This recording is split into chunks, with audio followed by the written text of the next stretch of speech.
My name is Amata, and in this Red Gaming Tech video, the conversation is once more about loot crates. So, we've had a lot of discussion about these recently, as was spurred, as you all know, by Star Wars Battlefront 2. I'm not going to go into all that again. I've covered this multiple times. If you've somehow missed it, if perhaps you're peeking out from under your rock where loot crates don't exist, welcome. Sorry, we screwed things up while you were gone.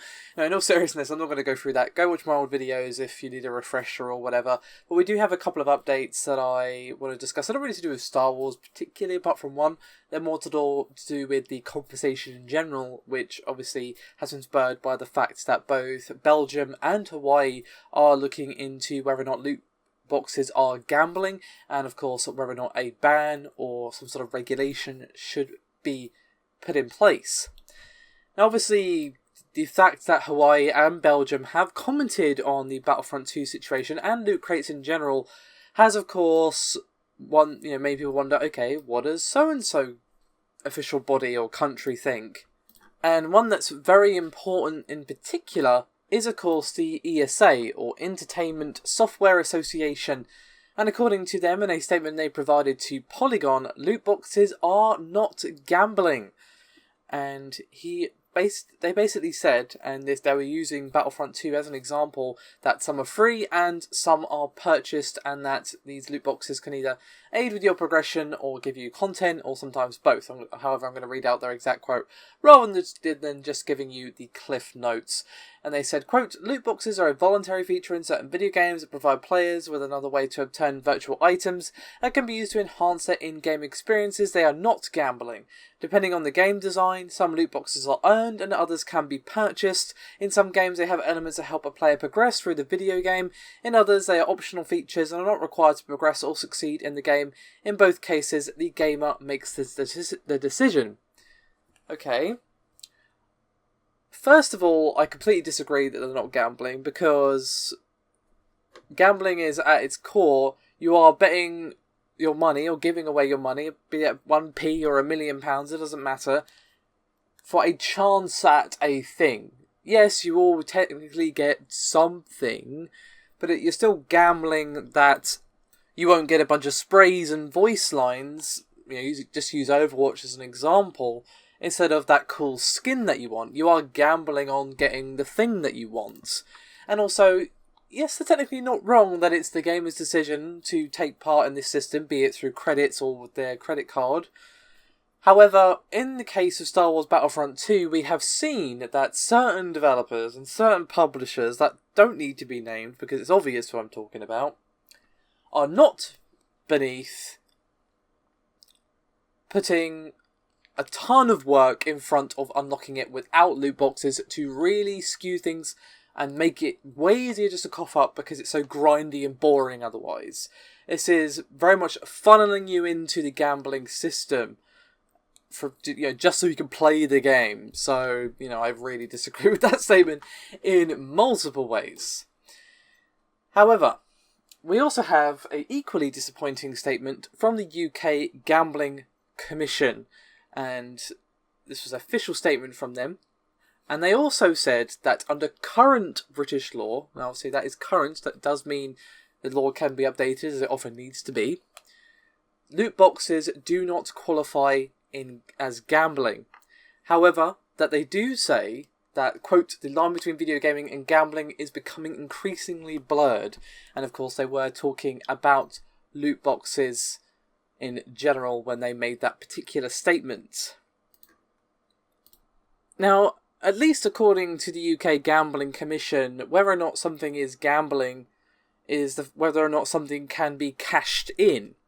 So basically, in a lot of cases, in most cases when it comes to loot boxes or virtual currencies or whatever, you cannot take that virtual currency that you've either earned through play or bought with your credit card or whatever. You cannot then cash it out into money, and you also can't cash out your skins or items into money inside the game. I'm ignoring stuff like third-party sites for the moment, because that just complicates an already complicated issue.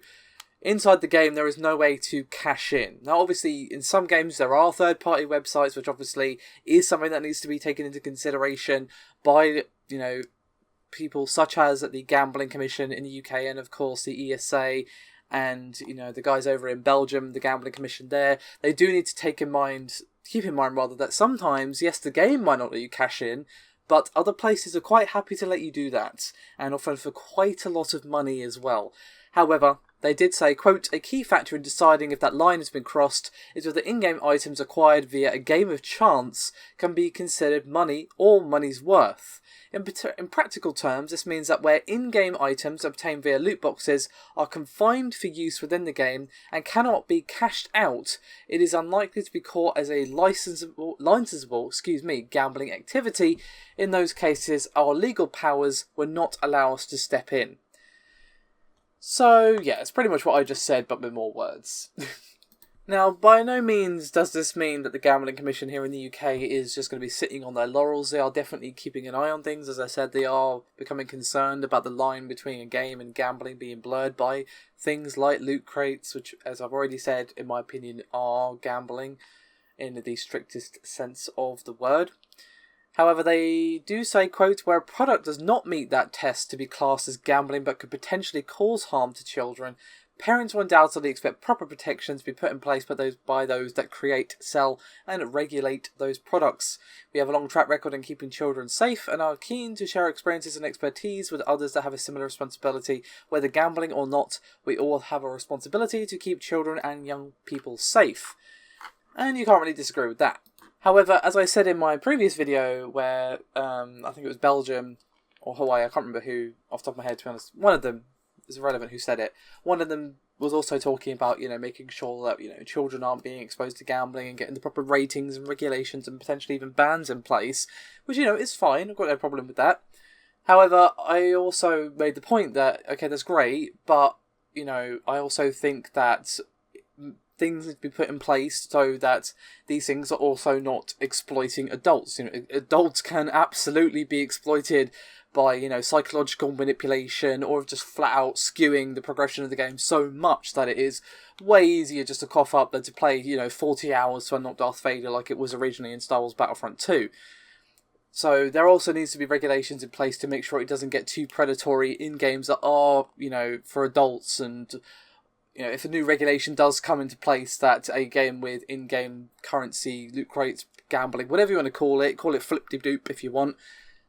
A game with flip-de-doop, whether that's regulated to not be sold to kids or not, I would still like regulations to be put in place as to make sure that it's not predatory and taking advantage of just people in general. But as I said, I really do disagree with what the ESA said. In the case of really, really bad games like Battlefront 2 and other not so bad games, like for example Need for Speed Payback and other such games, if you can't win the game without paying for random loot until you get what you want, then it is gambling, to be honest. Like, Overwatch is purely cosmetic, but I'll still argue even that's a little bit gambling because you're gambling for that cool skin that you want. Even that is gambling. It's just not as bad as Battlefront 2 because and games like Battlefront 2 where you've got pay to win elements, because you are going to have a way, way harder time winning because that guy has a better star card than you or whatever because he paid money. And you then have to probably gamble to get the thing that you need to then beat him. So I do think they need to revisit this, and they also need to look at third-party reselling sites, because you can't cash out like in any game really, but you can, as we've seen with CS:GO, sell these things outside of the game and make an absolute ton of money off of it. So yeah, sadly, no movement from either the ESA or the UK Gambling Commission yet. But, we still have investigations being done by Belgium and Hawaii. That's also going to take a while. Governments tend to move it slowly, as we've seen.